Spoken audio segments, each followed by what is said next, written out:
মুস্তাফিজুর রহমানের গণসংযোগে লিফলেট বিতরণ, নিয়ামতপুরে ভোটারদের সঙ্গে সরাসরি সংযোগ, স্থানীয় সমস্যা সমাধানের প্রতিশ্রুতি।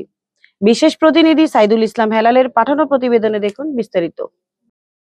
নওগাঁ ১ আসনের ধানের শীষের মনোনয়ন প্রত্যাশী মোস্তাফিজুর রহমান নিয়ামতপুরে গণসংযোগ কার্যক্রম চালাচ্ছেন।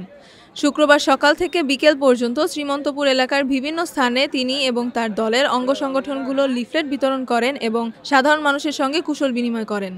মোস্তাফিজুর রহমান জানান, বাংলাদেশ জাতীয়তাবাদী দলের ঘোষিত ৩১ দফা রূপরেখার অংশ হিসেবে এই গণসংযোগ কার্যক্রমের মাধ্যমে জনগণের মাঝে সচেতনতা তৈরি করা হচ্ছে। তিনি ভোটারদের সঙ্গে সরাসরি কথা বলে তাদের সমস্যাগুলো শোনেন এবং স্থায়ী সমাধানের প্রতিশ্রুতি দেন। শ্রেণীবিন্যাসহীন জনগণের পাশাপাশি মোস্তাফিজুর রহমান পবিত্র শুক্রবার সকালে শ্রীমন্তপুর গ্রামের মসজিদে জুম্মার নামাজ আদায় করেন। বিকেলে তিনি হেল্পফুল স্পোর্টিং ক্লাবে ফুটবল মাঠে জনসংযোগ করেন। স্থানীয় ভোটারদের মতে নিয়মিত মাঠে অবস্থান এবং জনগণের সঙ্গে ঘনিষ্ঠ সম্পর্ক গড়ে তোলার কারণে মোস্তাফিজুর ইতিমধ্যেই তাদের মধ্যে পরিচিতি এবং আস্থা অর্জন করেছেন।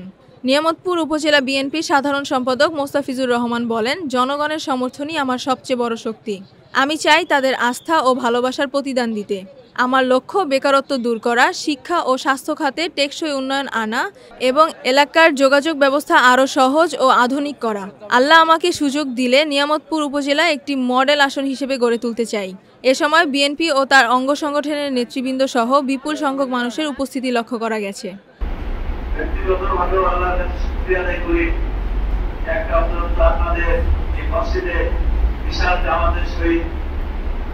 আমার মনে করেন যে আল্লাহ পাক সুযোগ করে দিয়েছে, এই জন্য আল্লাহ পাকের শুকরিয়া আদায় করি আলহামদুলিল্লাহ। আমি যা কিছু ঘটে আমার তরফ থেকে আসে, আবশ্যকভাবে এখানে আপনাদের এখানে আসলাম। আসার পরে যে এখানে নামাজ কোথায় পড়বে চিন্তা করছিলাম। আল্লাহ পাক এখানে জিজ্ঞেস করলাম যে পাশে মসজিদ আছে, তো বড় বড় মসজিদ, অনেক বড় জামাত হয়, তাহলে তখন চিন্তা করলাম যে এখানে এসে নামাজ পড়বো। আমরা আশা আপনার সাথে নামাজ আদায় করলাম। সম্মানিত মুসলিম আমি জানাব ইমাম সাহেব মাওলানা আতাউর রহমান সাহেবের